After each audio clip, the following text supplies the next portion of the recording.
Hey everybody. So the image that you're seeing on screen today in my little Lightroom pop-out window is actually an image that was shot many years ago. It was actually shot September 19th, 2014. Now, this is one of my favorite locations that I've ever visited with my Airstream. And as you can see here, the Airstream's parked in a beautiful location. This is called Hovenweep National Monument. It is part of the National Park System and one of many places that I traveled over the years from 2006 to 2019 with my Airstream. Now, this particular location is a very under-visited location. Not a lot of people know about the national monuments. Everyone's very familiar with the national parks. The reason why I'm doing this video today is to tell you, number one, why I am no longer purchasing an annual national parks pass, which is a really sad thing. This is an older one, but I've been getting one of these every single year since 2006. And while I was at Hovenweep, I also bought my whole national parks passport portfolio so that I could keep track of the parks that I visited over the years. Now, that particular passport I actually bought at Hovenweep National Monument, which is the photo you're seeing here. And one of my favorite features of Hovenweep happens to be the dark skies there. So we've got the Airstream, and we've got the dark skies. We've got the galaxy sitting out there in front of us. Absolutely amazing place. Now, all of this stuff came to mind when I watched a new video yesterday. I'd heard about this before, but Jevin Dovey, I'm going to put links to his YouTube down below. Jevin Dovey brought up, let me see, Jevin Dovey, sorry for getting your name really wrong, brought up an issue that I've been aware of for a couple of months, and that is the issue of needing permits to film in national parks now. So there was an issue several years ago. It went to court, and it was decided at the time that small production crews or small creators like myself and like many of you, that we could actually film in the parks and utilize these things in our social media like YouTube and Instagram and, Twitter, whatever, basically social media. Well, recently the ruling that came into effect a couple of years ago has been overturned. So now if you're looking to do any type of commercial video, and what we're doing right now is a commercial video, any commercial video that you want to do, you need a permit in the national park system. I want to cover just a little bit more that Jevin didn't cover. And I also have one other YouTube couple who was in fact fined years ago. They were fined $1,000 for doing a commercial piece in the national parks without a permit. So let's get right into it, talk about why I'm not getting the new annual passports and what this means to all of us. This is not just about drone pilots. This is about terrestrial-based photographers and videographers as well. So we'll get into it momentarily.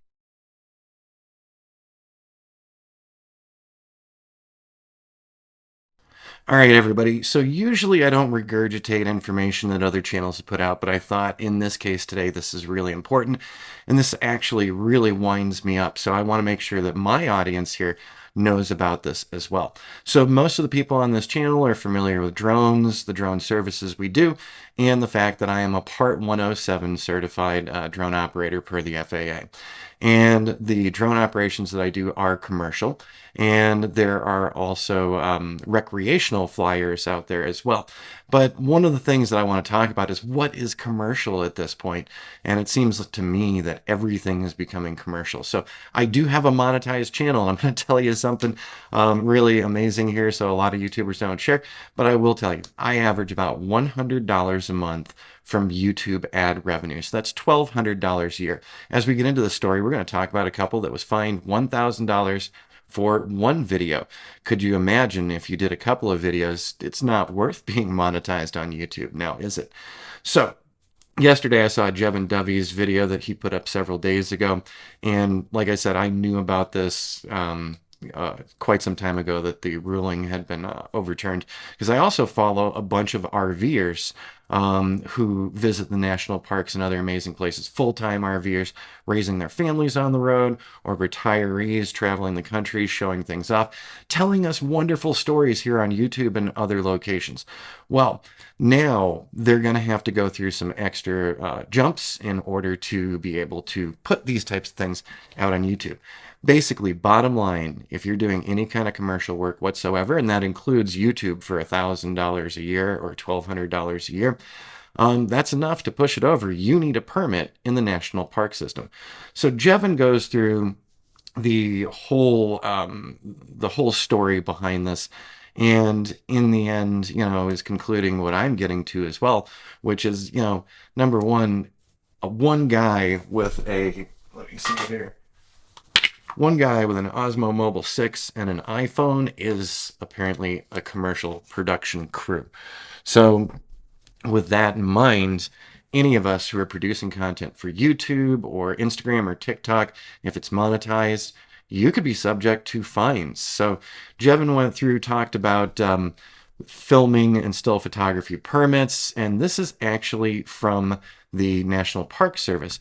Now, I found this one. I'm going to go here because I started out introducing you to Hovenweep, which is a favorite national monument of mine. So I wanted to see how Hovenweep was affected by the changes in the rules.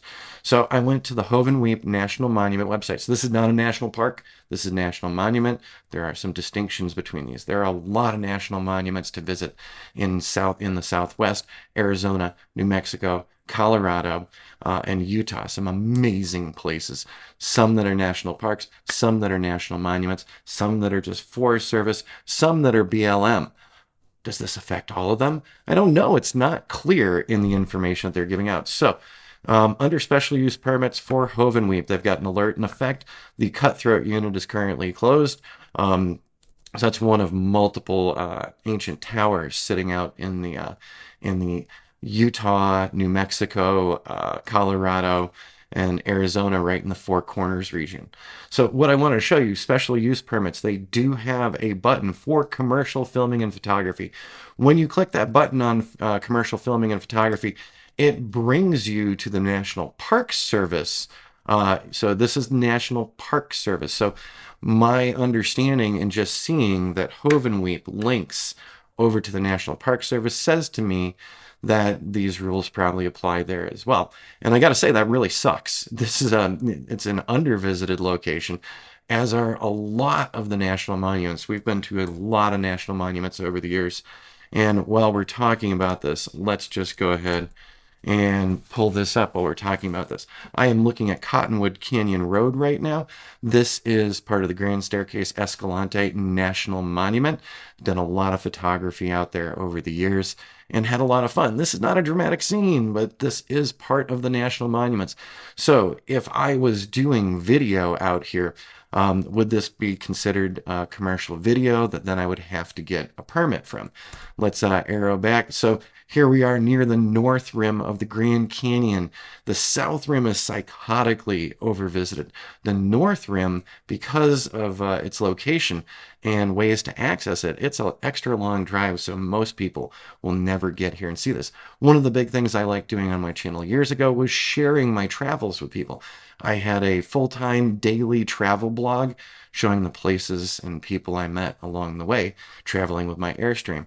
Would all that be subject to commercial permitting now? If these things were taking place in National Forest Service, national monuments, national parks, I'm going to err on the side of caution. I'm just not going to be visiting those this year for sure.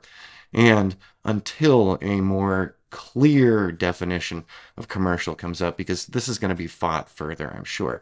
But I wanted you guys to know about this. Number one, my channel members, maybe you haven't seen Jevin's information or the other couple's information, which we'll show you momentarily.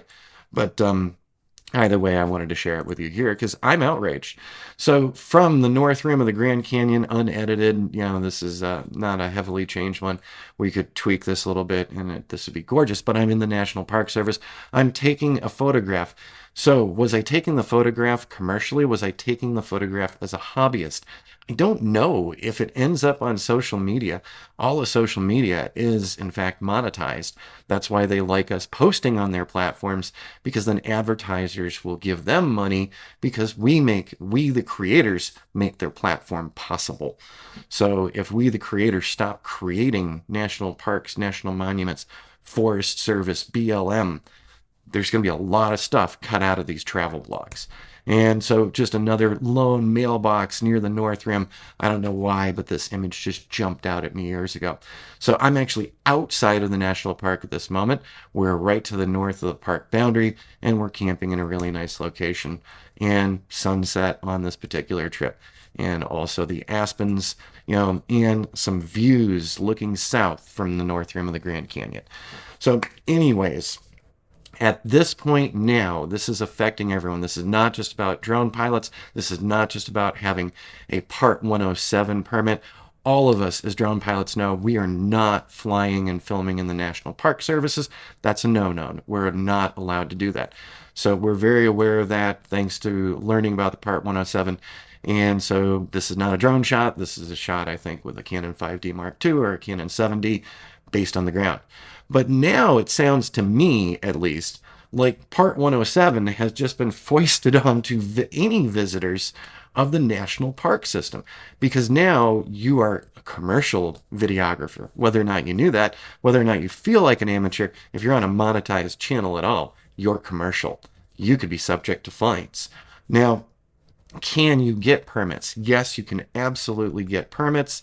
Now, in Jevin's video, let's go ahead and pull his up. So his title, by the way, Warning: Filming in National Parks is banned for YouTubers. It's not banned.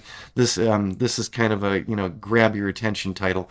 But if you're doing this stuff non-commercially, if you're on a tourist bus going through the Grand Canyon, you take some photos, you show them to friends and family, you should be fine. If you put it up on a monetized platform, that's where the trouble comes in. So Jevin goes through his own story, and one of the things that he talks about is that he is a big fan of Death Valley, so he wanted to see about getting a permit to Death Valley. And by the way, there's not one blanket rule for the national parks. Each of the national parks might have different caveats as well. And in the case of this one, the price of the permit was pretty steep. Secondly, it could take up to 30 days to approve it. Now, if I'm doing a travel blog and I'm out on the East Coast, but in a month I expect to be out near Death Valley, and I put in for my permit and I travel across and I get there and the permit is denied for any type of reason. Number one, that's non-refundable. Number two, you've got to go through the whole process again. This kind of feels like Lance applications where we're requesting, being able to fly in controlled airspace. Well, now we're requesting to film from a controlled ground location, i.e., the National Park Service, National Forest Service, national monuments, etc. So he pulls up what is commercial filming, electronic, magnetic, digital, or other recording of a moving image by person, business, or other entity for a market audience with the intent of generation of income. Well, like I said, I make $1,200 a year on YouTube. I'm not going to call that income. I'm going to call that the little bonus prize at the end of the year. Going through the rest of these items, I can pull this up right here too. So when is a permit needed for filming under federal law? All commercial filming. And if we YouTubers are commercial filming, then that applies to us. And within a unit of the national park system, this is one of the things that got me, because the national monuments are different and separate from national parks. National forest is different and separate from national parks.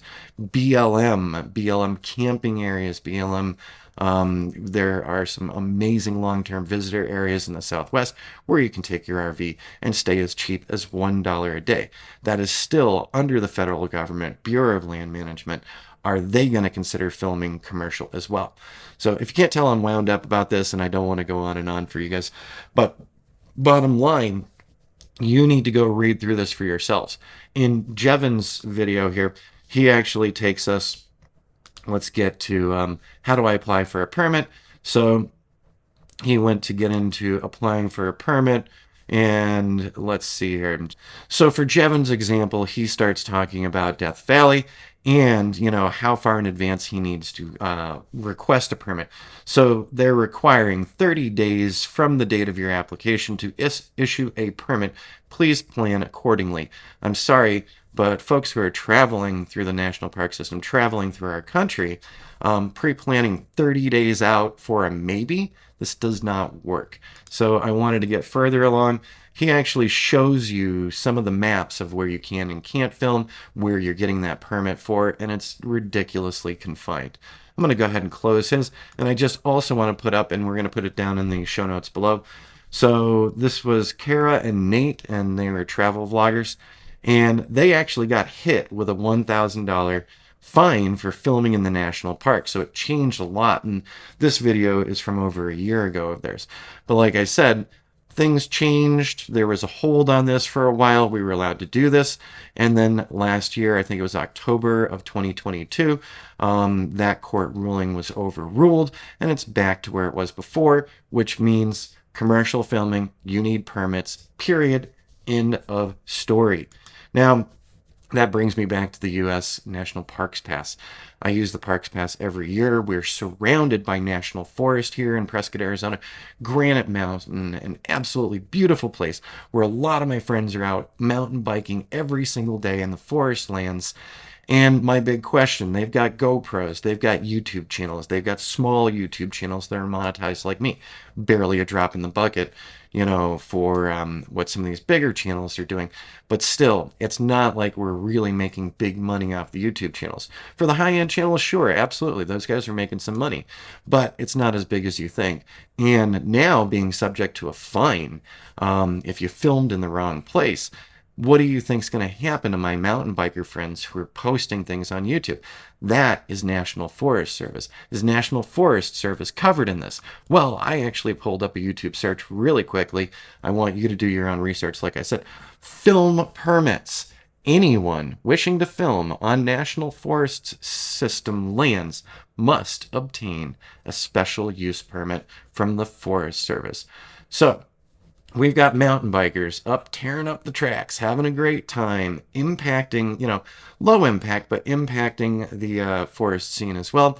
And the biggest threat is not the mountain bikes or the horses going through some of these trails, or the hikers going through some of these trails. The big threat is a guy with an Osmo Mobile 6 and an iPhone 14. I'm not seeing this. So you need to read through this more. I want more clarification on the National Forest Service as well. But there it is right at the top from the USDA.gov, Region 3, Event Commercial Permits. One person filming is not an event. It's a person filming. It doesn't change what they're already doing in that Forest Service property. So I will be doing more research on this, and I will follow up because I don't know how much the National Forest System deviates from the National Park Service. Once again, two very different entities. So with that said, I want you all to be careful, be cautious. If you're visiting the National Park System or the National Monument System or Forest Service or BLM, be sure to check ahead so that you don't get dinged with a bill as well. Now, my images that I've shown you from this one, by the way, were shot years and years ago. These are all still images from national monuments, national parks, or Forest Service.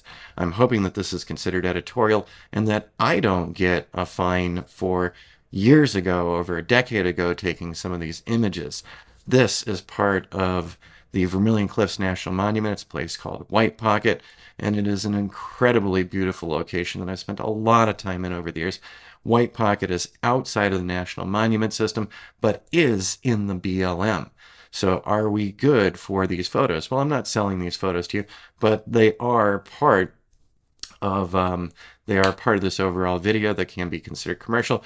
I hope they don't come after me because, like I said, I get about $1,200 a year from YouTube, and it sure would suck to have a $1,000 fine for showing a couple of gorgeous photos while we're talking about while we're talking about this whole issue. By the way, this was shot by moonlight, so this was the big halo up here is actually the moonlight lighting up one of the locations. Now, this location is part of the National Monument System, South Coyote Buttes, another location that I absolutely love and have spent a great amount of time out there, but can't fly the drone out there, can't do the drone for national parks or national monuments. When you look on a Lance map, you will actually see the national monuments blocked out as well. And let's not forget wilderness areas. By the way, before I wrap this up, so to my friends living here in Prescott, Arizona, Lynx Lake is part of the National Forest System. You saw the little blurb that I had there. Any commercial filming needs a permit. So for all of you folks who've been mountain biking through Lynx Lake, videoing fishing out at Lynx Lake, watching the eagles because there's an eagle nesting area in there. If you've been filming that stuff, you're at National Forest Service. If you're monetizing this on your YouTube channel, I don't know, watch for a bill in the mail, I suppose. Well, everybody, I'd like to hear your comments down below. This one, like I said, I didn't want to coattail on anyone else, but I had to. I had to talk about this. Jevon's video reminded me that months ago I felt a little outrage when I heard from the RV community that this was back in effect, and it really does impact some of those RVers who are making their living doing travel vlogs, giving people great places to visit and giving them great tips. So I'm sorry to hear that you guys are going to be heavily impacted as well. And from my perspective as an Airstreamer traveling as well, this sure does whittle down my ability to, present some interesting information for the folks on my channel. So let me know what you think of this. Let me know if you've looked into the Forest Service side of this, and let's have a discussion about it. And maybe we can all help each other find a way to get some sanity back into the National Forest Service and national parks, because one or two people filming as they're visiting a national park is not a giant moneymaker for them. For 99% of the people who are posting this stuff on YouTube, they're sharing this with friends and family. They're not trying to make this monetized channel, but here it is. This is one of the ways to share. All right, everyone. Thanks for tuning in. We'll see you again real soon.